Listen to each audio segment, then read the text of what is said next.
Greetings. Good evening from Terra-Gen.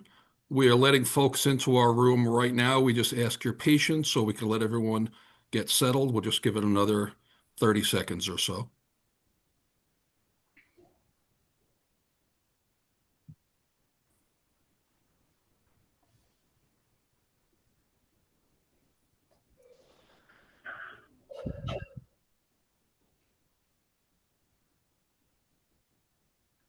All right, we are going to begin.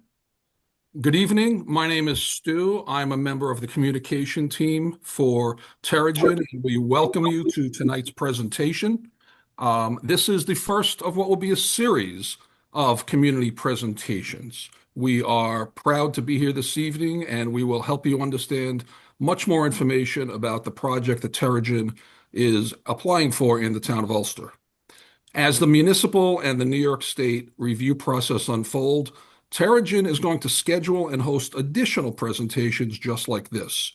In addition, during the project's municipal review, there will be many opportunities for in-person feedback via public hearings and other meetings where your public comment will be welcome in person. Our goals tonight of this community presentation, we want to advance community knowledge about this project, and we're here to address your questions. We thank everyone who took the time to submit the numerous questions that we have received over the past few days. We're going to offer you a summary of the project. We're going to explain the benefits of the project, and we're going to ask your patience as we work through the presentation and provide comprehensive safety and health information, which many of you inquired about. We also would like to let you know that we are welcoming live questions emailed to info@ulstercleanenergy.com. Again, that's info, I-N-F-O, at ulstercleanenergy.com. We do want to let you know that we have received, as I mentioned, many questions, and many were on the same topic or topics. So we will get to as many questions as we can, but please understand we may not exactly use the wording in your particular question, but we're going to hit the topics that we were emailed about. We also want to remind you about a new website that we have launched here at Terra-Gen about this project. You can find it at ulstercleanenergy.com. That's one word, ulstercleanenergy.com. And we've also launched a Facebook page where we hope to interact with the public. That Facebook page is facebook.com/Terra-Gen Town of Ulster. And there's no hyphen in that. Facebook.com/TERRAGEN Town of Ulster. We are going to have tonight a presentation via PowerPoint. That will be led by Mark Turner, Terra-Gen's Vice President and the Head of Energy Storage Development. And then we will have a Q&A session, which will feature Mark Turner as well as Anthony Natale. Anthony is Director of Risk and Response for the Fire and Risk Alliance. He has 30 years in the petroleum, hazardous materials, and utility sectors, and he specializes in industrial and high-voltage firefighting, as well as large-scale incident management. Anthony is an industry-recognized expert on best safety. So, again, we will go through the PowerPoint, and then we will take your questions that were submitted in advance and that do come in live. With that, I turn it over to Mark Turner, Terra-Gen's Vice President and Head of Energy Storage Development. Mark. Okay, thank you very much, Stu. So greetings, everyone. I'm Mark Turner. I work for Terra-Gen.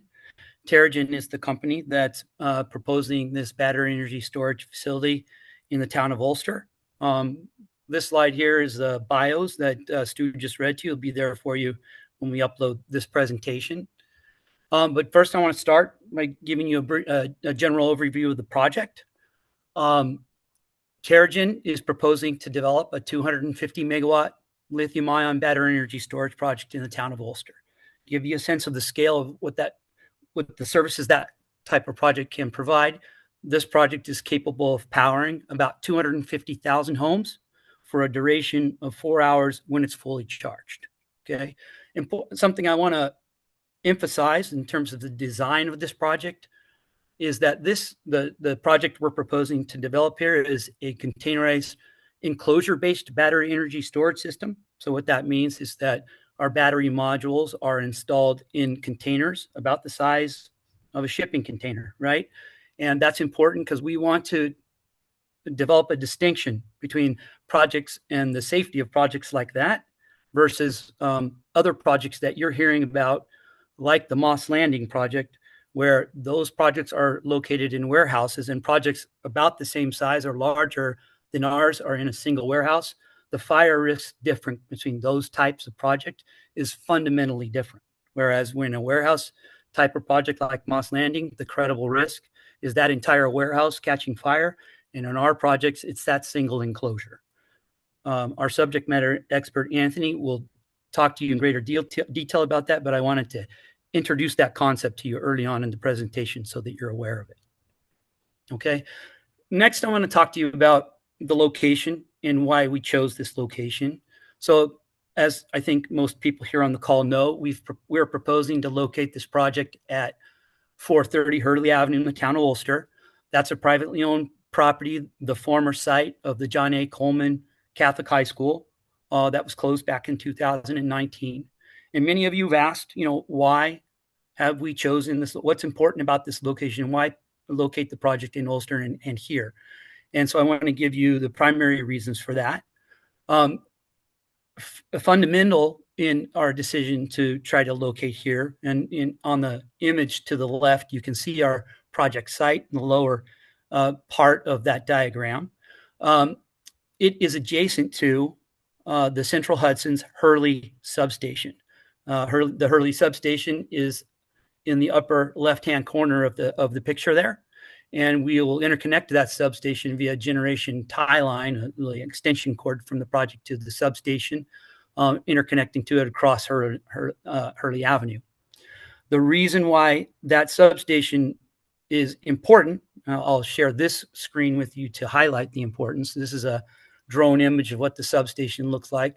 And I've superimposed on that image these high voltage transmission lines that enter the substation and leave the substation. And what's happening here is you have multiple high voltage lines that are bringing generation resources from other parts of New York and the region into this substation, and then distributing that energy to you, the customer, in the greater Hudson Valley area in Ulster County via this substation.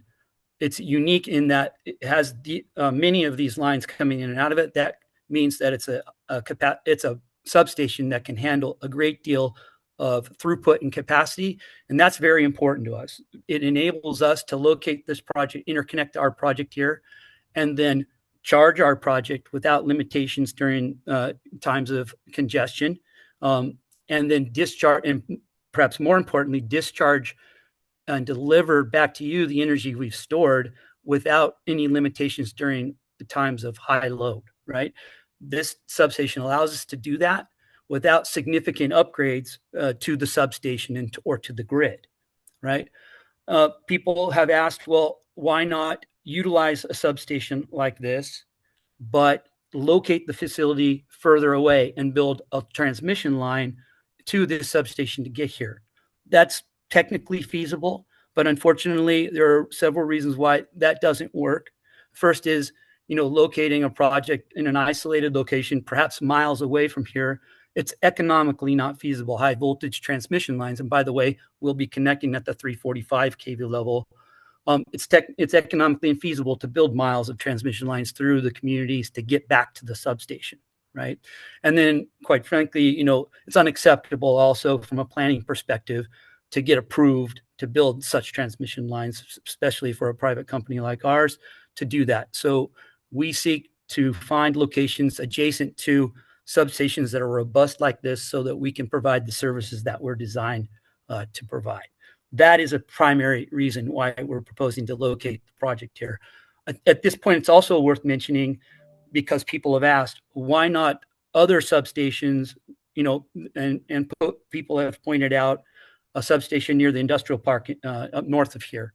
We did look at that substation. Unfortunately, it has much less capability, single lines coming in and out of that substation than this one. It doesn't have the ability to support a project like ours, nor was there available space when we looked into the area of properties available that could support a project like the one we're proposing here.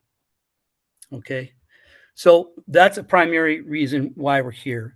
The other things we look for when we're trying to locate an appropriate site is we're looking for an appropriate location from a development standpoint. So, and our primary focus is our ability to locate a project that is consistent with the uses and safe for the surrounding uses where we're proposing to build the project. And we think we've found that here. So I mentioned the Hurley substation to the north. You can see that that's the yellow Central Hudson property to the north of us across Hurley Avenue. There's also a Central Hudson owned property to our west that you see left of our project there. That is a right of way for high voltage transmission lines. So on two sides of our project site, our proposed project site, we have a consistent development use already in place in that's high voltage infrastructure, similar to what we're proposing to build at the proposed site. So that's important. Also, we look for zoning that's consistent with the type of use that we're proposing. And here at this project site, we're surrounded by either utility property or office and manufacturing zone. So that's attractive to us too, in that we're consistent with the use. And in this case, with a special use permit, we can get approval to build at this location, right? Now, it is true that also approved, allowed for uses in the office and manufacturing zone are residential properties, right? And we do have a residential parcels that have residences on them adjacent to us in the office and manufacturing zone. But, we still are able at this site, because we have a large site, the 15-acre site, to design our project in such a way that, pursuant to the New York State Fire Code, we can design a remote facility, remote from the residences in the area. And how the New York State Fire Code defines that is when you have a project that is 100 feet away or more from a residential property, then that's identified as remote. And that is a distance where we can safely locate this project and operate this project. And in the event of a thermal event at the site, those residents will still be safe from the facility. And quite frankly, they will also likely not be required to be sheltered in place or have an evacuation associated with an event at our site. So I'm pointing out to you in this diagram to the left, the location of those residences. The closest one to our battery energy storage facilities is 300 feet away. That's the one across Hurley Avenue and to the right there that you see in the image. There's another one directly to our northeast there that's 410 feet away. And a couple other ones that I've highlighted here too, to the west, 677 feet away. More than enough for us to be able to design, build, and operate a facility that's safe for those residences here. People have also asked us and expressed concern about the location of Stony Run Apartments and the Country Village condos. Those are a significant distance away from the perspective of fire and safety. They are 750 feet away from the closest battery energy storage enclosure and 850 feet away for Stony Run the Country Village condos were 750 feet away. We'll talk about those issues in greater detail when Anthony has a chance to talk to you a little bit later on. Another use next to our site that people have expressed concern about is the New York State Thruway. So you see that on the southeast of our diagram there, and we have a green belt that it currently exists on the site. And we intend to preserve that green belt.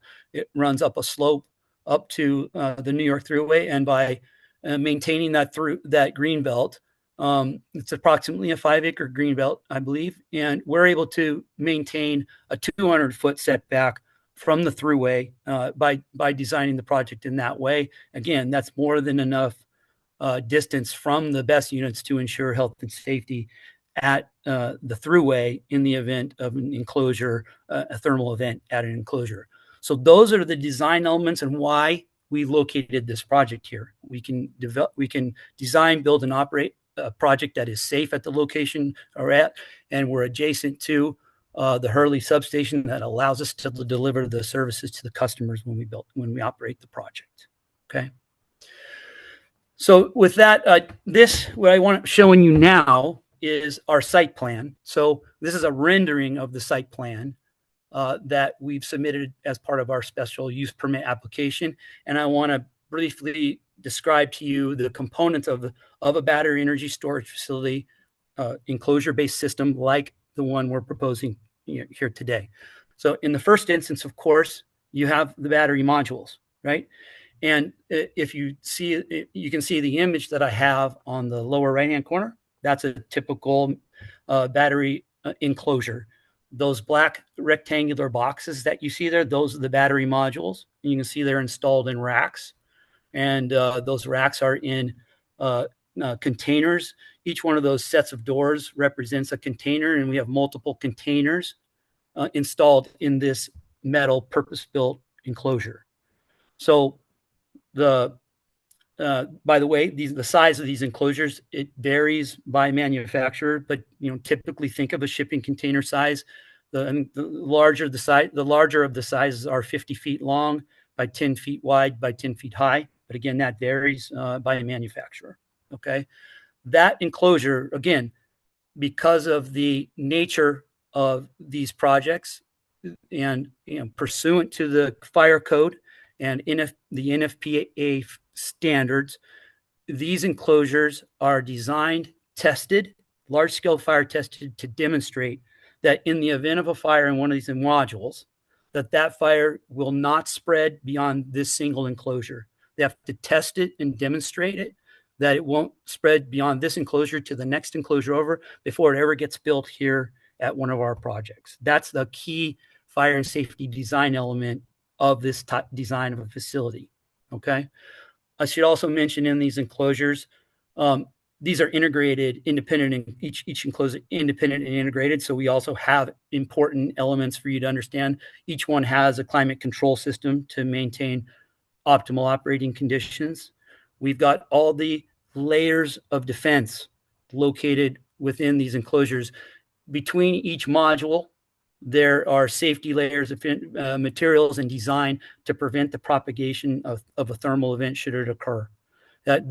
Those layers of defense continue on from the module level to the rack level to the container level, all the way to the enclosure level on the site. And of course, the site itself is designed with fire and safety purposes as well too.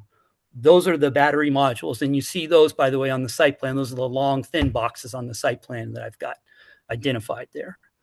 Now I'll run more quickly through the other key elements of the site plan for you. Next, when in these enclosures, we store this energy in DC when it's being stored, and then to deliver it back to the customer, it goes through the power conversion system. Those are the smaller boxes that you see there, and those are inverters and transformers. So it converts the energy to AC, steps it up a bit, and then it enters an underground collection system. All the different storage containers, electricity are delivered from them to our on-site switchyard that you see in the upper left-hand corner there. So once it gets to that switchyard, there are two called step-up transformers there. They step the electricity up to a higher voltage still. So, and what they do is they step it up to the 345 kV level. That's the level where we're going to interconnect to the grid, to the substation across the street, right? We deliver, once it's stepped up to 345 kV there in our switchyard, we have a generation tie line that crosses Hurley Avenue there and enters immediately into Central Hudson property and connects to a bay right there in the substation. That's that generation tie line there. A couple other key features that are highlighted here I want to point out to you. If you see the front of the site next to Hurley Avenue, we have that green space there. That's our stormwater basin in the middle of the landscaping that you see there. We purposely located that there to create a distance between that residential property that's across Hurley Avenue, that 300 feet I mentioned earlier, and also more than 100 feet of distance between us and Hurley Avenue as well, too. So that's designed that way on purpose. Another piece of equipment that I want to point out to you that's important, you see a water tank in the top of the screen there, next to the landscaping, there. That's a 30,000-gallon water tank. That tank is there at the first responders command center where that would potentially be located. And that's an important location. That also is over 100 feet away from the battery enclosures. I'll talk about why that's important in a second.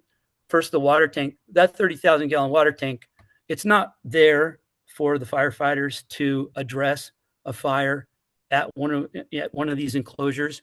When Anthony and his team perform the training, they'll train the fighters that the best approach is to monitor and let that enclosure consume itself. That's the way the design of these projects are created and tested and certified, and then work effectively. They don't, applying water to them is not an effective method. That water is there for at the discretionary use of the firefighters as they see necessary in any associated area. Okay, so that's the use of that area. By the way, so that command center, it's usually about 100 feet or more away from the enclosures, and that is based on the emergency response plan that we'll develop in close coordination with the fire district, right? And that emergency response plan and that distance is based on project-specific and technology-specific studies that we do, where in the event of an enclosure fire, we look at the worst-case day, and we say, well, what on that worst-case day, where would a plume be located that would be harmful to human health and safety? And that consistently, those studies indicate that it's well within 100 feet. So 100 feet is the standard distance that's used for these command centers, and it's significantly greater than that worst case day event, which we find is typically around 60, 65 feet, right? By the way, if it's safe for a command center to be located 100 feet away, based on the worst case analyses, it's also going to be safe for the residential properties 300 feet away or 450 feet away in the unlikely event that we have a thermal event at one of these enclosures. That's how that design works. Okay. Another key, I'll go more quickly through the rest of it. We also pointed out here is the perimeter wall that has several purposes. One is site security, of course. That's a solid wall. It's also going to help us with our visual impacts, for Hurley Avenue where the public can see the site. You won't be able to see the site from Hurley Avenue. I'll show you that simulation a little bit later. And then finally, we also use this perimeter wall, this solid wall, to help us comply with the noise ordinance. And I've mentioned and people have talked about the fact that these projects they have the climate control system, they make a noise, right? Electricity, when it's produced, makes noise, right? There's a hum there. We'll comply with the noise ordinance at our property boundaries based on this design and the use of this wall too, okay? I've also identified the green belt in the back. We talked about that earlier. That's the buffer between the throughway there. So those are the general elements of our site plan. There are others, but I wanted to point out those key elements to you. Okay, so next I want to talk about how the project supports renewable energy generation and provides reliability support to your local region. I've been asked a lot of questions about this. How is this project? Why is this project a renewable energy project? How is it considered clean? This is not a renewable energy project. This is a battery energy storage that is a complementary facility for renewable energy. Without battery storage, we simply can't get the penetration of renewables that we have targeted here in the state of New York. Renewables are fantastic. Terra-Gen develops renewable energy. We have a couple projects in upstate New York, wind projects that are in advanced development, but renewable supplies show up only when the sun's shining and the wind's blowing. And so it's intermittent, and we use batteries to charge from the grid, and I'll get to that in a second, but during times when renewables are abundant, and then deliver them to the customer when those renewable supplies are less available. That tends to be in the evening. And then that way we firm and make the renewable supplies more dispatchable. If not for renewables, we wouldn't need all this battery, but because we do intend to increase the penetration of renewables and eliminate our dependence on fossil fuels, we can only do that with a combination of renewable energy supplies and battery storage. Okay. So how do we do that for this particular project? So in this case, I've already said, we're going to interconnect to the grid at the substation. We'll charge the batteries during times of renewable abundance or power supply abundance. We don't know what electron is charging in any given moment our battery projects, but it is at times when there's an abundance of electricity, the supply is cheaper, and the supplies are predominantly more renewable at that time. And then in the evenings, when the renewables are less available, when you come home and you turn on your devices and the load spikes right at the same time that the renewable supplies has diminished, that's when battery storage projects like this do their job. We deliver that energy to you, the customer, and in doing so, we are able to displace what right now New York is dependent on using, and that is in those peak evenings. Typically, that's gas-fired generation, and it's gas-fired peaking generation. So it's two things. One, it produces more greenhouse gases because it's a less efficient fossil-fired unit that comes online more quickly. And then secondly, it's more expensive because it's a less efficient fossil-fired unit. We're able to displace those units, right, with cleaner, cheaper energy, right? So in doing that, we, of course, we have a supply that's cheaper. We dispatch in an energy market. And in order to displace that peaking generation, it has to be cheaper than the generation we're displacing by definition, right? So the more battery storage projects like this that come online, the more ability we have to displace fossil-fired generation in the grid. That helps us lower the cost of electricity and reduce greenhouse gases. That's the method that is being deployed. That's why, the New York State is asking for 6,000 megawatts of new battery storage right now.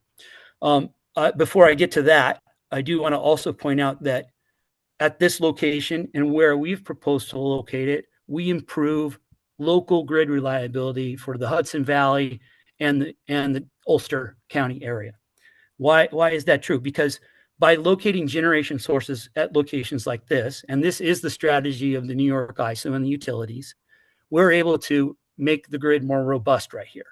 And what happens is by having a generation source here, you're less dependent on high voltage transmission lines from far away, delivering resources from far away to you. If something goes wrong with one of those transmission lines or a key generation resource far away, then we have the ability to supply your needs from a local source, and you may not have that blackout that would otherwise be there.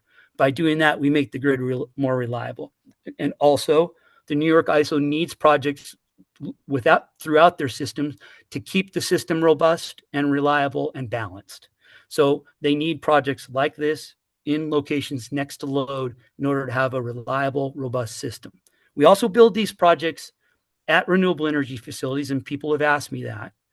In fact, about half of Terra-Gen's 7 projects are located co-hosted at our renewable facilities. The other half, however, are located in areas just like the one we're proposing to develop this project here. So both types are needed. Okay. Next, I mentioned New York ISO, or the need for these battery storage projects and why we're here now. New York has mandated the need for some 6,000 megawatts of energy storage by 2030. Half of that they want from utility scale projects like the one I'm proposing here today. And the first RFP managed by NYSERDA is going to be coming out this month in July. There'll be one this month for 1,000 megawatts, and then there'll be another one in 2026 and another one in 2027. Okay. Some people have asked, well, are you getting subsidies from NYSERDA? No, we are not. What we are doing is we're competing against other projects like ours for contracts with NYSERDA. And those contracts are there to cover the investment cost of a project like this. And that's how this works. Okay. So that is the immediate need, 6,000 megawatts of energy storage. We're a 250 megawatt project to give you a sense of perspective of scale. And it's also worth pointing out on this slide quickly, this is just the beginning, the tip of the iceberg of what's needed in New York. In this slide, this graph below indicates that there's a 50 to 90% increase in demand expected in New York through 2042. That is a significant increase in demand. It's driven by typical load growth that we see, and also the electrification of the transportation sector, and perhaps most importantly, the expectation of high energy intensity businesses coming to New York, and that's data centers and that sort of thing. The economy's transforming because of those data centers, and that is not only in New York State, but it's throughout the country, right? Combined with that exceptional load growth, there's all the fossil fueled fleet in New York State is getting old, and some 25 gigawatts, 25,000 megawatts, if you will, are going to retire between now and 2040. So we need a lot more. They want to replace that with non-emission, resources, renewables. In order to do that, we need more renewables, and we need more battery storage projects like the one we're proposing here today. Okay. So now I want to talk about more about the economic benefits of this project. So we'll be investing hundreds of millions of dollars in this project, and that will result directly in benefits to the local community. I've been asked, are you negotiating a pilot agreement with the local municipalities? We have not engaged with the local municipalities yet in any pilot or community benefits agreement. Those discussions are coming, and so, but at this stage, we haven't yet discussed those with the municipality. In addition to that, Terra-Gen, when we construct this project, it'll be a construction period of approximately a year. Hundreds of jobs will be created, direct jobs and indirect jobs associated with those construction workers and that work going on in your local economy as well too. And then finally, Terra-Gen is not only a developer of battery storage projects. We start to establish our relationship and our work here in the community during the development phase, but we own and operate our own facilities over the long term. We're the guys that show up in the white trucks with the hard hats at the site. So we establish a long-term relationship with the communities, and in all the communities we work in, we're a partner. We join the chambers of commerce. We're part of the community. We invest in the community. And examples are, we've invested in scholarship programs. We've invested in helping fire districts build fire stations. We've invested in helping buy emergency response vehicles, those types of investments. That's part of how Terra-Gen works in their local communities. We encourage you to reach out to the local communities we're in if you want to hear about our reputation in the towns we're in. We have an excellent reputation with the fire districts and with those local communities where we work our projects, right? Okay. Additional benefits, this project has low-key operations. What we mean by that is this project is designed to be operated remotely. It doesn't require a large staff of employees on a 24-hour basis to be there. As I mentioned earlier, it will be monitored 24/7. It has a communication system connected with every module. We know everything that's going on within every module of that site and can control it, but we do that from an off-site command control center. Okay. So what that means is, while unfortunately we don't have a large, operating staff on the site all the time creating revenues in your community, we will have minimal traffic, and for Hurley Avenue, during the operation of this project, when we've got a couple trucks coming in, people will be there regularly, but we're talking groups of 2 and 4 folks doing operations and maintenance on the project to ensure that it's running safely and effectively and efficiently. Okay. Also, I've taken the opportunity on this slide to show you what the visual simulation of the landscaping plan. That's a picture from Hurley Avenue. and you can see the landscaping plan there and what it would look like from Hurley and what we proposed. We're still tweaking and improving this plan as we talk to the municipality, but it's looking pretty good from Hurley Avenue there. You won't be able to see the battery enclosures from there. And that I already mentioned noise impacts. Well, you can see the wall there as part of the landscaping, and that wall will ensure that you won't hear the project from these locations either. Okay. And then finally, now we turn to the topic that is most interesting or most concerned about for the public here, and that is, the health and safety issues. I've already said several times that, we base our facilities on modular-based enclosures, differentiating that from, the Moss Landing type of facilities in where they're in warehouses and where the risk of fire is fundamentally different, right? And these facilities are proven to be safe and reliable when they're built and operated consistent with the fire code like Terra-Gen does and for its projects. And I'll talk a little bit about that now. Terra-Gen not only will meet the New York State Fire Code requirements that are established now, we meet NFP 855 guidance. And what that means is the National Fire Protection Association, every year they meet. In fact, Anthony's on the board here, our subject matter expert. They meet every year and they ask whether or not they need to make modifications to the existing fire codes in order to improve fire safety, right? And so that happens, and then it gets adopted by the NFP 855 committee. But once it gets adopted by that committee, it does take time for the state codes to adopt those changes.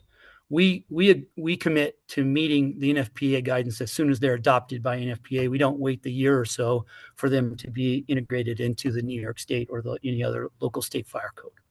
Okay, and our design philosophy is we're not just trying to meet code. We are here to develop a project that is safe, efficient, and mitigates all those risks in your local community. We do that because we want to build a project that is safe for you, but it's also self-interest, isn't it? Because the last thing we want is to have a facility that we've just invested hundreds of millions of dollars in to have a fire and risk the operations of the project and, quite frankly, risk our reputation because we did not meet what we promised to deliver to the community or meet the standards of public health and safety. We would not bring this project to your community and to here if we did not know that this project could be located here safely and efficiently for your community. Okay. And then the final takeaway at the bottom there, I guess I've said this, but I'll just reemphasize it. There has been no harm to neighbors, businesses, the public, or the environment from any facility like the one we're proposing to build here, these modern modular containerized systems. Neither Terra-Gen nor the other IPPs that I'm aware of, the other developers that I'm aware of that have followed the code, there's never been that harm based from one of these projects. Okay. All right. Additionally, there have been significant advancements, not only in the codes, but in the technology and how we ensure safety. In fact, from 2018 to 2023, we've installed tens of thousands of megawatt hours of these projects throughout the United States. Terra-Gen, by the way, is the second. We're an important developer of battery storage. We happen to be the second largest developer and operator of battery storage in the United States. On a per unit basis, this is not just Terra-Gen, this is the entire industry. The incidence of in battery storage facility on a per unit basis has dropped 97% from 2018 to 2023, despite the fact that we continue to increase significantly the penetration of these types of projects. We have this study located on our website for you to read. And then the other takeaway here is that when in the event there are fires at these facilities, and there are fires at facilities like this, but the fires, because of the design that I've described to you, they're controlled, and the content of those fires is such that it is not a threat to human safety, right? And the studies that have occurred, we had one of these project at our facility, Valley Center, that people have expressed concern about and asked about, right? At that project and others like it, there have been no indication and no measurements from fire department and from regulatory agency measuring instruments of air emissions that exceeded public health and safety when that fire occurred. That includes on the project site, let alone off the project site, and certainly not in the broader community.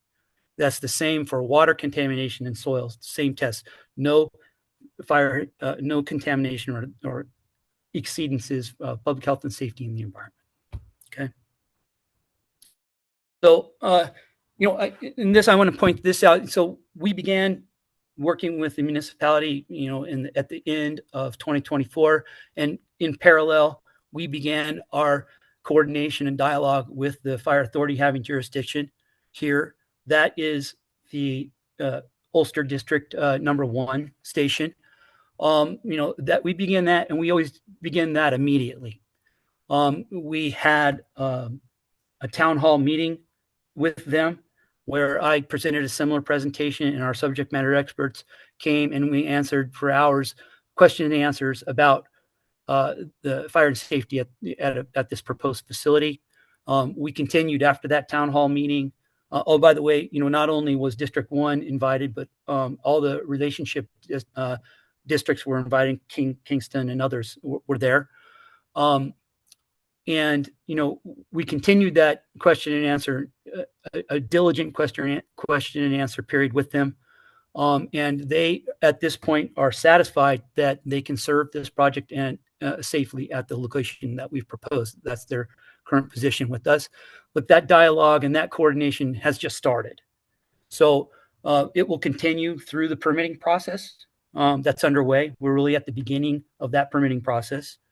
And it'll continue through the building permit process, should we be approved, and through construction, and then through the life of the project. We'll develop an emergency response plan that I alluded to earlier, in close coordination and with the fire department. That plan will serve as a platform for their emergency response. They'll have it in their offices. We'll have it on the site. It'll also be a platform for training. Terra-Gen funds and hires expert firefighters to lead training of the first responders. That occurs before construction ever starts. And that occurs, once the project, once we can go on site with the firefighters and have an on-site training session and one in town. And then that continues throughout the life of the project. We offer it every year and at the request of the first responders whenever they think they are interested in additional training. Okay, so that's that. Just a little bit about Terra-Gen, and then we can turn it into question and answer period. We are a company that's been around since 2007. We're a leader in the development of not only battery storage but renewable energy. I already mentioned that we're the second largest operator of battery storage. We operate 7 different projects that are capable of supplying about 1.4 million homes. We've been operating storage since 2020, and we've been doing it safely and efficiently. We have an excellent track record. We also operate about enough renewable energy to supply about 5 million homes too. And I talked to you about the projects that we have in upstate New York, the wind projects too. So that gives you a sense of the company that's proposing to develop the project here in your town. And I think I've covered what I want to cover, and now I want to turn it over for questions and comments. Okay.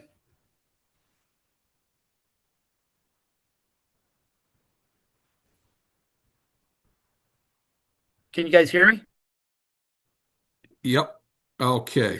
Just working through here. Okay, I'm going to keep my screen sharing on to that slide, right? Okay. And I believe you can hear me, Mark? I can hear you now. All right. Okay. Thank you very much for the presentation. We have received numerous questions, and we'd like to invite Anthony and Tali to rejoin the discussion. Anthony, if you can unmute, and Kat, if you can help out with that. Anthony, you should be unmuted now. Okay. My Uh, lighting. if could you restore the video, please? What do you need? What do you, Working on that now, Anthony. All right. We will move forward the questions here, as Anthony, as long as you can hear us.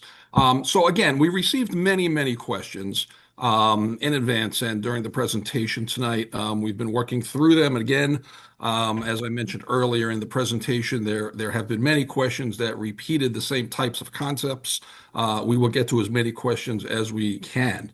Anthony, one of the questions we received was about ion batteries, that there's been fires in New York City and elsewhere. There's been a number of events.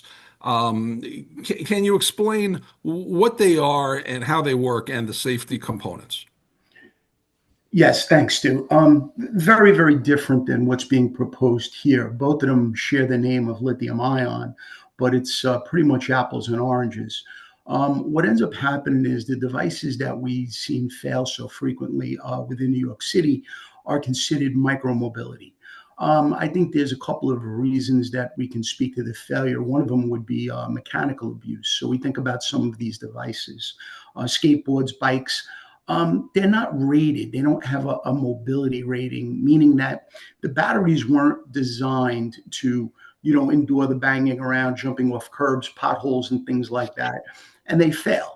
Can you get a bicycle or a skateboard with a mobility rating? You sure can, but those things are about $3,000. Most people don't want to spend more than 300. The next mode of failure is electrical. I don't know many people that wake up in the middle of the night and say, let me check and see if the green light is lit for my charger. So they overcharge these devices. So that's a mode of failure. And then one of the last ones is thermal. I see these bikes chained to parking meters and other things in the middle of Manhattan in direct sunlight. You can't do that. So how these differ from grid storage, you don't have an issue with mechanical abuse with grid storage because they don't move. As far as charging goes, there's a computer system that regulates that, and they'll never charge probably above 90%. They get shut down before that.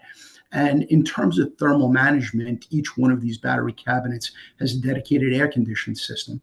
If that air conditioning system fails, it generates an alarm and actually shuts the batteries off. Some of the additional issues that we saw in New York City is when folks get to a point where they need to replace batteries, they go online and they look and they see a battery for $150, and then they look and say, oh, well, you know what? Here's an alternate one for $30. Let me purchase that. So, people choose, finances over safety. And one of the other big issues that we have seen in the city that the marshals have reported on is phony UL listed chargers. So people are using poor quality equipment that they're buying because they don't know any better.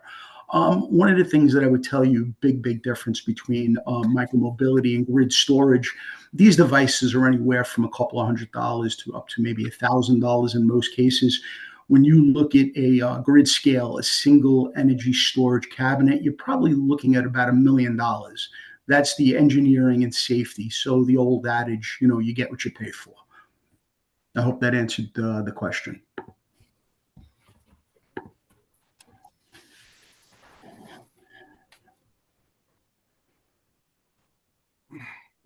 Yes, it did, Anthony. Thank you very much. And in that vein, Mark mentioned that the battery systems of today that are now under the more contemporary guidelines of the National Fire Protection Association.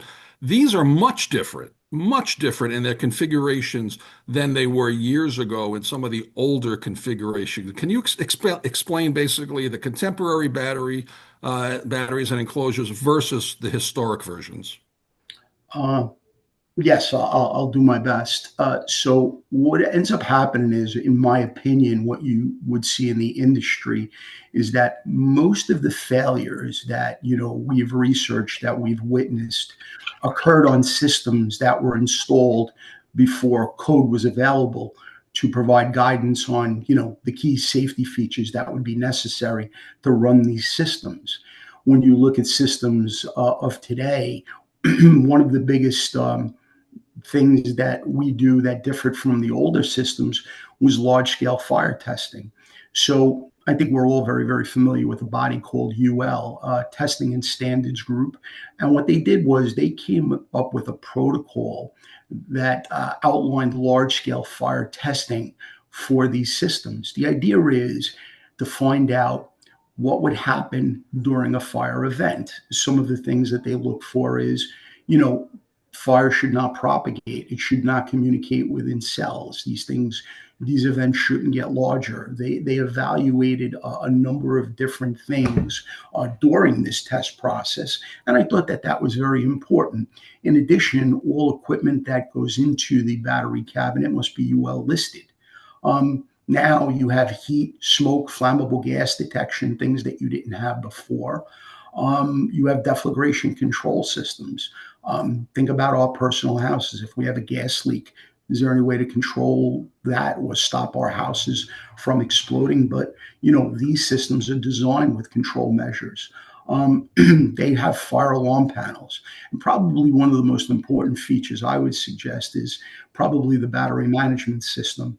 That is considered the gatekeeper of these battery systems. What ends up happening is the battery management system, or we refer to it as a BMS, is kind of a gatekeeper. It oversees a defined set of parameters that the system operates on. For instance, so much voltage, so much amperage, so much temperature.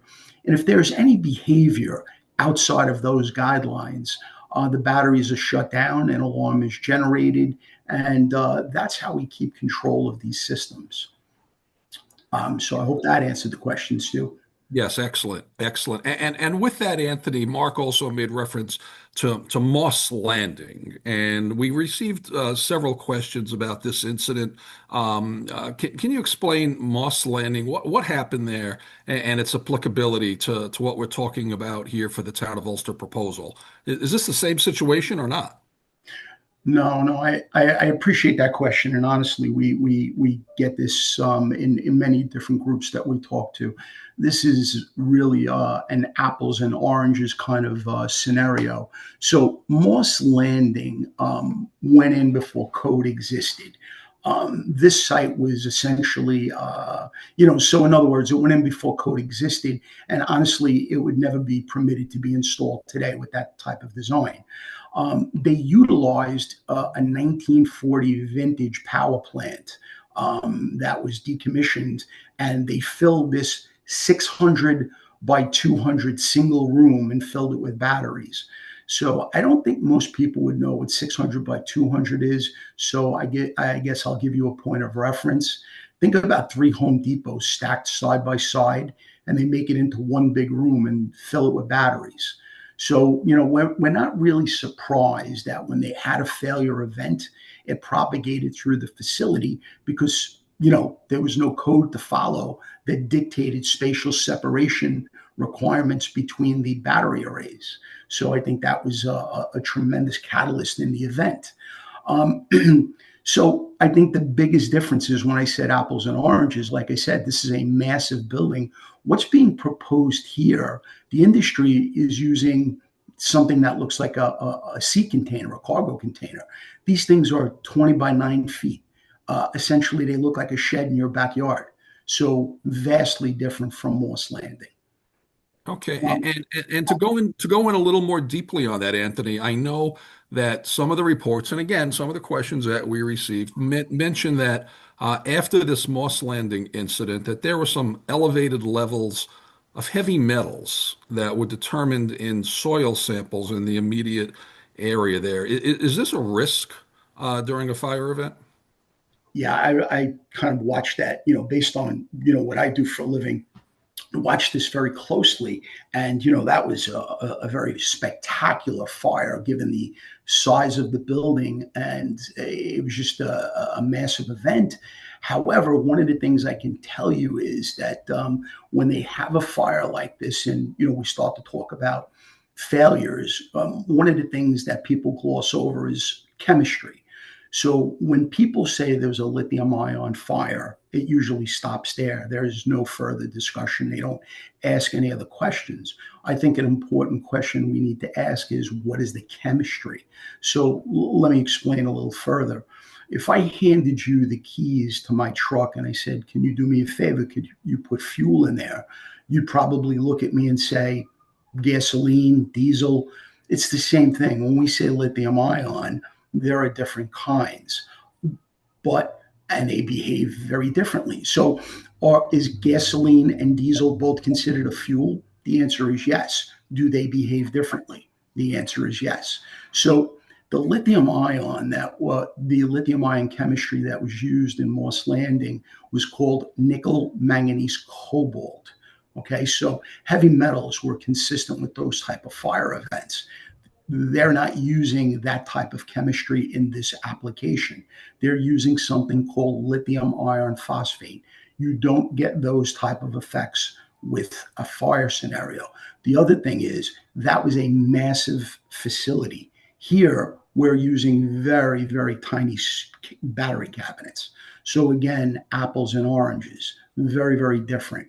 So again, they were using nickel manganese, and that's what they were seeing. They were seeing nickel, they were seeing cobalt in some of the readings, and that's not consistent with the use of LFP, which is lithium iron phosphate. Okay, and with that, typically if there is some sort of fire scenario, there's a plume, and at least in the Moss Landing situation, there was a plume there. What's in that? What are the gases that are in that plume? What should we know about that? I would basically say, Stu, there are no good fires. I mean, listen, I don't care if it's your car, your house, a utility site, a commercial location.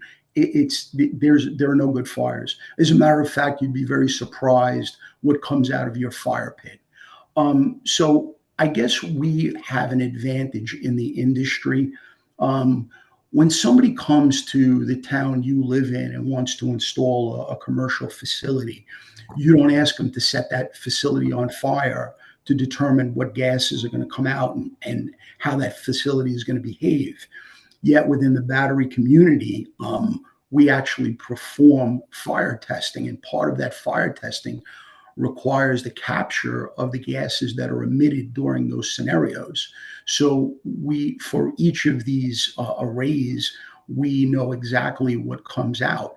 I would say there are four prevalent gases associated with the failure. This comprises about 90% of what you're going to see in the plume, and that's carbon monoxide, carbon dioxide, hydrogen, and methane. Methane is associated with natural gas. That makes up about 90% of what you see.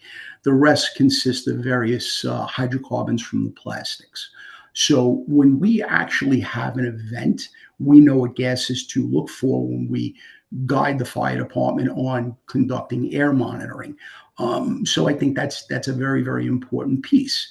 Now, some of the other questions that we get is, well, we understand it could be other things in the plume. I'm like, okay, so what are we talking about? And the questions we get are hydrogen chloride. Well, hydrogen chloride comes from burning plastics. I think the worst things that we see in the fire services are plastics. Think about like the environment that we live in nowadays, our homes, the moldings, they went from oak and pine and other things like that. Now everything's plastic. So it's across the board, whether it's residential use, commercial use, a lot more plastics. So can you see hydrogen chloride? I think you could. And you're also going to see it in a house fire. Where does it come from? You burn your plumbing system, it comes from PVC. If the fence in your yard goes on fire, you're going to get the same thing. The other question we got at is about hydrogen cyanide. That was seen in the Escondido fire in California. Where does that come from? Well, it comes from burning nitrogen infused plastics. Where else does it come from? Cigarette smoke. These things aren't foreign. And then finally, one of the big things that came up was hydrogen fluoride. Basically, where does that come from? Well, if you burn Freon, you can get hydrogen fluoride. You could also get it from some of the battery electrolytes. I think a good barometer for us was during the Moss Landing event. That was a very, very large worst case scenario fire. And they tested for that and they found none of it. So I think, although it was a sad event, I think we got a lot of good data points that allowed us to dispel a lot of these myths. Folks, what I would tell you is, if it's a car, if it's a house, it's a utility, whatever it is, it's not a good fire. You don't want to be standing there. And how do we protect ourselves? It's just distance. So thanks, Stu. Sure, and with that, and and again, just to repeat that, you said basically that there is not a situation there of extreme worry, that this is all sort of manageable. But with that, many of our viewers and the questions that we received raised the question of evacuations and shelters in place, which if you're not familiar with the term, basically means if you're in your home, you might be restricted to your home for a period. Would a fire like this require evacuations or shelter in place if something were to happen here? Okay. Yeah. Again, I think a very, very reasonable question and clearly a concern if you were going to be putting this next to my house. So, one of the things I'll tell you is to date, there has never been an evacuation order based on science. It's always based on either emotion or just a conservative view because we didn't know any better. One of the things that I can tell you is the characteristics of the plume gases. I'm going to give you an analogy. Think about how we barbecue. Some of us use natural gas, some of us use propane. If I had a propane leak, propane drops to the floor and expands horizontally across your lawn. Natural gas, if I had a leak, it would rise vertically and it would dissipate. This is very consistent with the way the plume gas from a best fire works. It behaves just like natural gas. Why? Well, one of the things is the components that we mentioned, hydrogen, carbon monoxide, things like that tend to rise. The other thing is it's a high temperature fire and it creates a buoyancy in the gas. So it tends to rise and dissipate. I guess I would also draw in another analogy. A lot of times when people talk about these plumes, they especially the news, they work folks up and they use a term toxic gases. I don't necessarily think that statement is wrong. I think it just needs to be put in context. So let's look at CO. That's one of the most prevalent gases, but again, not something that's very foreign to us. In our heating systems, the tailpipes of our car, right? So with that, You're referring to carbon dioxide, Anthony, correct? no, carbon monoxide. Monoxide. Thank you for clarifying. Yeah, carbon dioxide is fire extinguishers and beer taps. So, but that's there too. So for carbon monoxide, think about if we had like an event in our community. Somebody made the mistake of starting their car in the wintertime. They didn't open the garage door. And what do you think would happen? They would be overcome and there would be a fatal event. So is the term toxic appropriate? Yes, it is. So now when we in the fire services show up, what are we going to do? We're going to open the garage door, we're going to shut the car off, and we're going to recover that victim. So here's the question I would ask you. When we open that garage door and we let out those gases, now we're all wearing masks, but we're going to let those gases out. You think those gases are going to harm the people across the street, your next door neighbors? The answer is no, because the gas will dissipate. And that's exactly what happens. So safety during any fire is stay upwind and distance. Gases will rise and dissipate. If the gas has a different behavior and expands horizontally across your lawn, then it's time to act. Me personally, I think the advice that I would give anybody is if you had an event, whether it's in a car, a house, your neighbor's house, a utility site. If that plume is not rising, if that plume is heading for your house, I'm not waiting for the fire department to come get me out. I'll get myself out. That's the trigger. It has nothing to do with anything else. I just don't want to be in the middle of a plume. Nobody should be. But we run a risk in our community with any fire scenario. The notion that this is so much worse is not the case. What I can tell you is this was validated during Moss Landing. Moss Landing researched this, folks. They realized that they didn't have to evacuate those people. But the event that I think is very telling, and this information is available online, in September of last year, there was a fire in California. It's called Escondido, the Escondido Best Fire.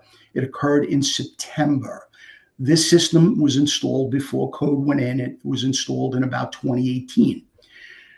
The fire department out there got much better at handling these events. They actually did air sampling inside the fence line where the fire was, and the only thing that they got, and this is hazmat. Hazmat can do very, very detailed air sampling. The only thing they got was 2 parts per million of hydrogen cyanide. Okay, like I said, you can get hydrogen cyanide from burning plastic and cigarette smoke. So I think that was a very, very good story that came out of a very bad event.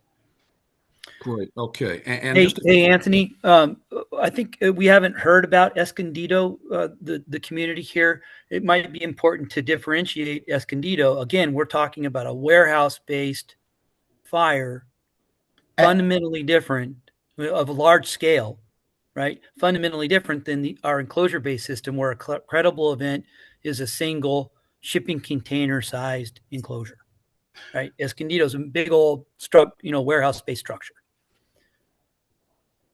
So Escondido was installed in 2018. It's a modular design that was installed in 2018. I think you're thinking about the Gateway Fire, Mark. Oh, maybe Gateway. Oh, okay. Okay. Thank you. So this was installed in 2018, and the fire department, like I said, had become more savvy to how to behave at these events. You know, in the fire services, we go to a couple of incidents and we sharpen our skill sets. That's what they did. So they realized what to look for, and I think they got some very, very good data points. Now, during that event, the Escondido fire, the political wing sheltered people in place and evacuated them. Based on what? Nothing. When you look at the fire department sampling, they had nothing. There was no cause for an evacuation or shelter in place. So the big lessons learned out of this is what I said in my initial statement. Evacuations, shelter in place must be science-based decisions. I don't see smoke and say it's time to go, because if I'm not doing that for residential fires, I shouldn't be doing that for these fires. Residential fires, you think about it, last part on this, and I'm sorry for running long on this. Let's just think about what you have in your garage at home. To me, when I go to a garage fire, it's probably one of the nastiest fires I go to. I have pesticides, I have pool chemicals, I have paint, I have gasoline for the lawnmower, aerosol cans. It's a cocktail of nasties. So the notion that residential fires are no big deal, all fires are bad, folks, and we have to behave accordingly. I'm just trying to say this is not worse. They're all bad. So we manage this with distance. And with that, Anthony, the as Mark mentioned, the difference now with the modernized compartmentalized containers. Um, people asked in the questions. Several people asked this about, they were concerned about fire conditions spreading beyond the facility. How would those fires be managed? Are they possible with these containers? Okay, so a lot of folks are concerned about, having an event, maybe causing a wildfire and things like that. So let's kind of begin there. That's not really consistent with battery systems. Um, Wildfire risk comes from the production of embers. You don't see that. That's kind of Class A fire. So that's the first thing. The other thing is we have obligations for vegetation control. We have to manage the trees, the brush, and everything so far from the battery cabinets to eliminate any type of propagation conditions. Okay. So the idea is this is why the UL 9548 testing is done, that fire testing is to determine what fire conditions would look like. And in the 2026 version of the code, they're going to even get more stringent where they say, hey, listen, you need to be able to space these containers based on guidance from the fire testing. Right now, we have a good spacing setup, and based on the spatial separation currently between the containers, that's what stops the propagation. So it's not going to spread out into the community. If you look and do any research into the containerized systems, you'll see the failure of a single container. You don't see propagation within the site. It just doesn't occur. When we bring the fire department out to these sites, think about why we fight fires. We're either fighting fires to save life or property. There's no life to save in these places because they're unstaffed. Whatever's burning is already gone. It's like me showing up at a house fire in the middle of the night.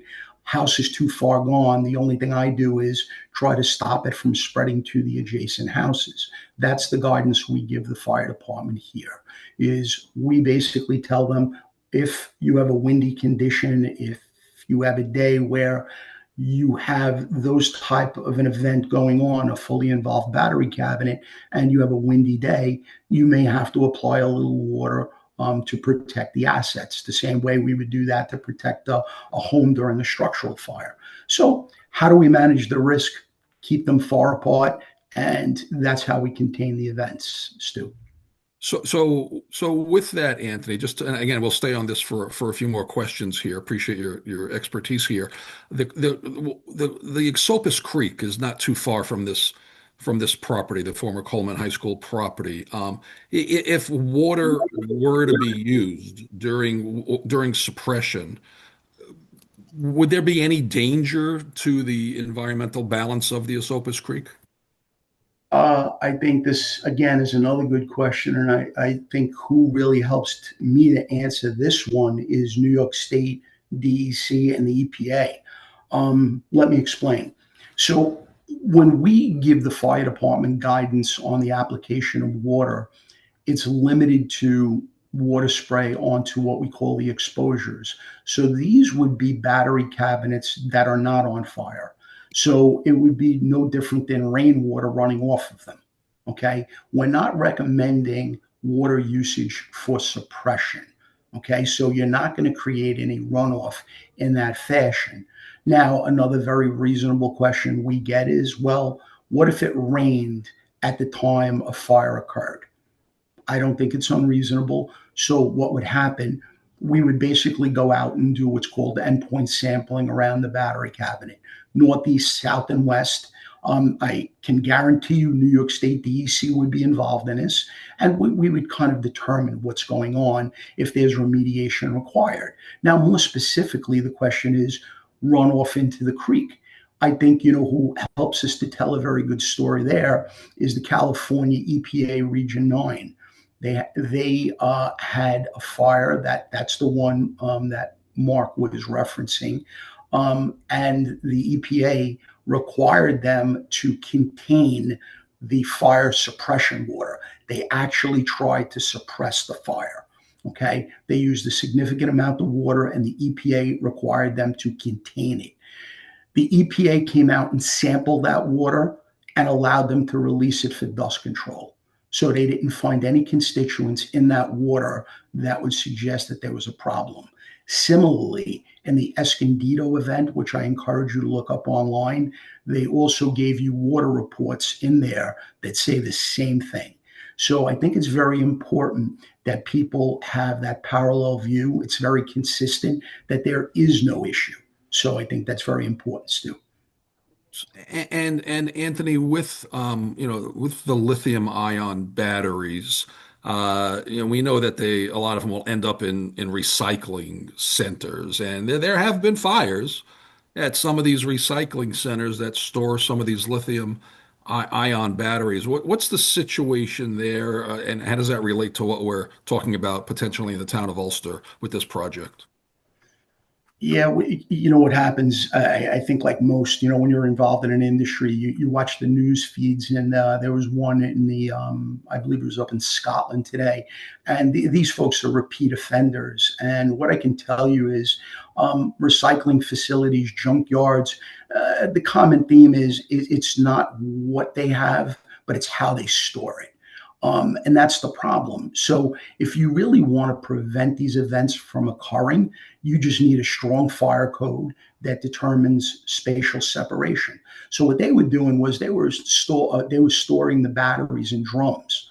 Okay, so let's say I put a cluster of 4 drums, another 50 feet, I put 4 more drums. If the drums went on fire, that would be it. It would end. But yet, what do? They stack everything together.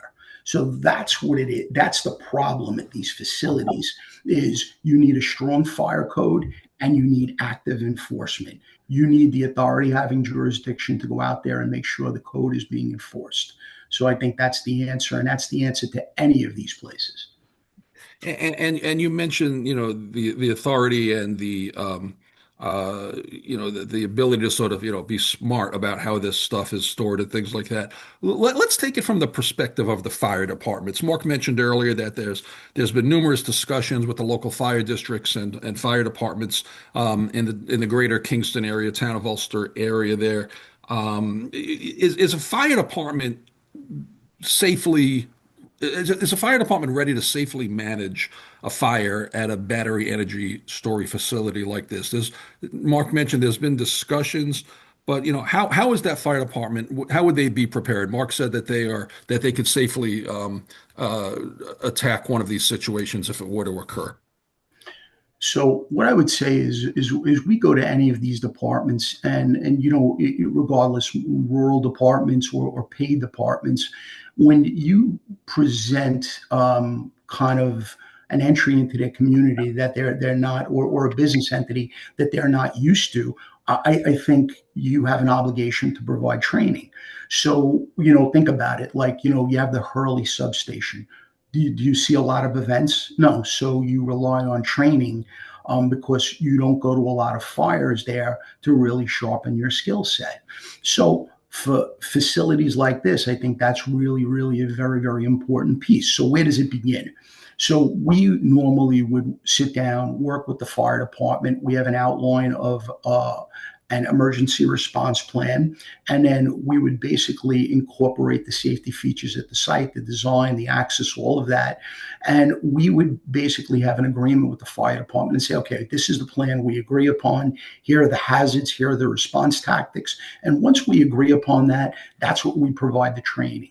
That's like Mark was saying, that's the platform for the training. So we'll come out, we'll provide training to local first due companies and the mutual aid partners, and just make sure that they are prepared for a game day event. They have a clear understanding of the do's and don'ts. And at the end of the day, there's a very, very limited interaction. The only thing that we would ever ask the fire services to do is literally apply a little water for exposure protection. So, at the end of the day, if they did nothing, that'd be okay. When you compare this to a substation, you're almost obligated to get involved, because if you don't, you can have some larger cascading event problems. But here, it's not the case. So they're going to get a good amount of training. They're going to be prepared. We do a site walk. We go through the equipment, go through reasonable scenarios that can bring them out to the site, and make sure they understand what their obligation is on game day and how to maintain safety of the members while operating at the facility. I think the most important thing for them is when we work with them on air monitoring, is just what we look for is we begin our air monitoring 100 feet downwind of the facility, around any local houses and stuff like that. And we just want to see if we're picking up anything in the air that's going to require a shelter in place or an evacuation. To date, we've never seen anything like that. So for the fire services, 2 things. We really focus on air monitoring and just asset protection, and that's about it. And things have seemed to gone very, very well with the training so far. In preparation and collaboration as well, certainly, sure. Just two more questions for you, Anthony, and then we'll jump back to Mark for some questions that go beyond health and safety. Anthony, we've talked about lithium-ion batteries. There's other versions of batteries out there, alternative technologies. Have they been considered for this? Are they an option? So my company, Fire Risk Alliance, is a fire engineering firm. We do a lot of large scale fire testing on batteries. So when I speak to you, I speak to you from experience. It's not stuff that I'm reading on the internet. We have a clear understanding of what these events look like. Having said that, what I would tell you is the batteries, when folks go on the site and they start to look at a manufacturer's site, they'll drop questions and say, well, why don't you use this? This doesn't have thermal runaway. Yeah, but the manufacturer also doesn't kind of mention the fact that when their batteries fail, they produce maybe a significant amount of flammable gas. Like, in other words, what I'm trying to say is you might not have hazard A, but you have hazard B. Then there are people that talk about immersion in a dielectric liquid. That liquid is combustible.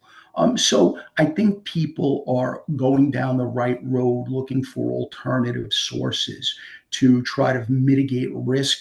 I mean, at the end of the day, in the communities that we live in, we're not knocking down houses, we're building more. So we have to manage the energy gap. It's nice to see that all of these people are coming up with these battery prototypes that supposedly don't go into thermal runaway, are immersed in a liquid that can control a failure, but they haven't had enough in-service time to be really evaluated.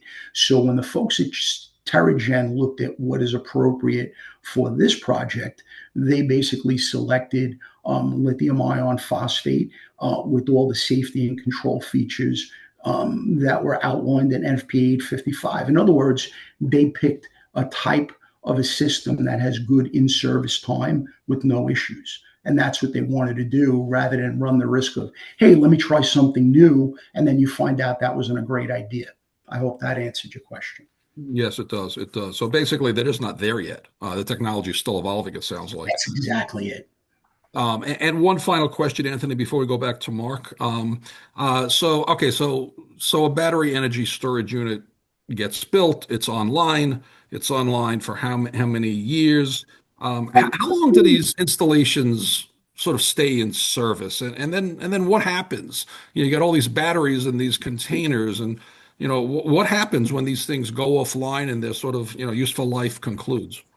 So I think most people are under the perception that once like New Year's rolls around, on a specific date 20 years from now, the whole site becomes useless and the developer walks away. It really doesn't occur like that. Usually, the systems are designed for 20 years. Over the course of time, through operations and maintenance, they're going to identify cells within modules that need to be replaced, and they're going to start to replace them. You don't wait for something to fail. You watch trending and you say, okay, well, these are beyond the end of their useful life. We're going to change this out now. But in 20 years, what you're looking at is if they wanted to shut the project down, they wouldn't pick up a container and drive it through the local town. The way decommissioning is done is, or even like a post-fire scenario, containers are broken down into a module level. So when we talk about a module, think about something that looks like a computer tower. It's basically shipped out like that. So we're not shipping out like a very, very large container through a community. It's broken down. It's usually will sit there for a couple of days, evaluated, make sure it's safe, packaged according to the DOT, and they're shipped out in bundles. They don't ship out the entire container in a truck. It doesn't go like that. And where they're shipped is to an approved battery facility. They have them in New York, they have them in Arizona, and they have them in Nevada. It just depends where your site is. Most people are concerned that as these things fail, you're going to put them in a black bag and throw them in the garbage. It's not the case. There are places that do recycle these. So there's a whole decommissioning process and regulatory requirements that must be followed for this. Great. Okay. I Yes, think it's also worth mentioning that we're going to be required to have a decommissioning plan, part of our permit application process, a bonded plan that will ensure decommissioning occurs. Right, that's part of permitting. Great, excellent. And Anthony, thank you very much. That's a great segue back to Mark Turner, a vice president at Terra-Gen, just to reintroduce him. Mark, some questions that go beyond health and safety. Some of the viewers and some of the questions submitted in advance, they asked about light pollution, where the neighborhood's going to get lit up by these towers of lights. What's the story there? Yeah, so the project's not lit up. The only time we have lighting at the project is when someone's doing operations and maintenance on the project in a situation where they need lighting. And then, that of course that'll be hooded lighting pursuant to the codes of the municipality. And there's not constant lighting on the project site just for operations and maintenance purposes. Okay, so it's not like Yankee Stadium every night. It's going to be lit Right. up. Yeah, yeah. Okay, great. That's Okay. right. The Daily Freeman, a local newspaper based in Kingston, for those of you who may not be familiar with it, they published a story this morning about a Terra-Gen incident in 2022 and a fine that was levied against Terra-Gen by the government, and it regarded, I believe, energy trading and a Terra-Gen wind project. And again, what's being proposed here in the town of Ulster is not a wind project, but can you talk about this news story a little bit and just sort of explain a Yeah, little bit of context? right. Because it's in the paper, we thought we should be transparent and address it. I had to ask. I'm an executive in the company. I had to, inquire with other members of my team to learn about this. It's a situation where we're trading an existing wind project and new requirements emerged, to trade the product that were different, basically different trading products with different requirements for the same resources. We thought we were doing it right. Apparently, we weren't doing it right. FERC told us, hey, you've done that incorrectly. And we're gonna fine you. We disagreed with their approach. It was a new program where the requirements were uncertain. Rather than go to court over it, we made a business decision to settle that case, and we paid a fee pursuant to a settlement. So that's the situation. We didn't claim we were guilty, but we settled, right? Rather than pay much more expensive legal fees over a relatively minor issue. Okay. And Mark, during your PowerPoint, one of your slides showed obviously the Central Hudson substation. Yeah. It showed the adjacent property there. Can you just go into a little bit the relationship that Terra-Gen has with Central Hudson, and basically how do you get permission to connect to the grid through the central substation? How does that relationship come about? Yeah, that's right. And we're answering this question because some folks expressed concern that we had maybe perhaps even a special relationship with Central Hudson associated with our proposal to interconnect there. That's certainly not the case.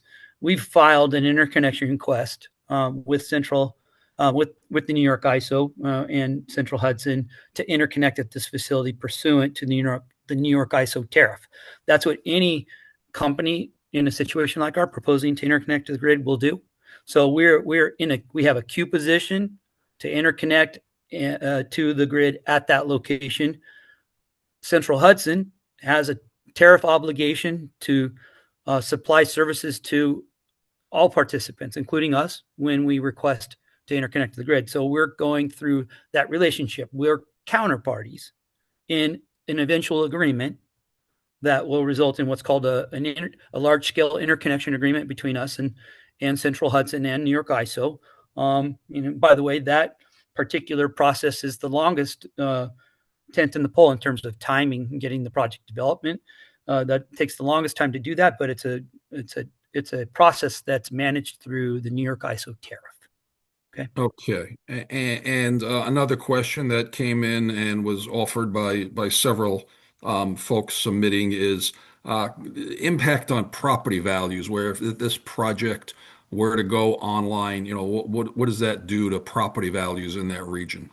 Yeah, that's right. So, I mentioned earlier we have several projects located in very similar locations.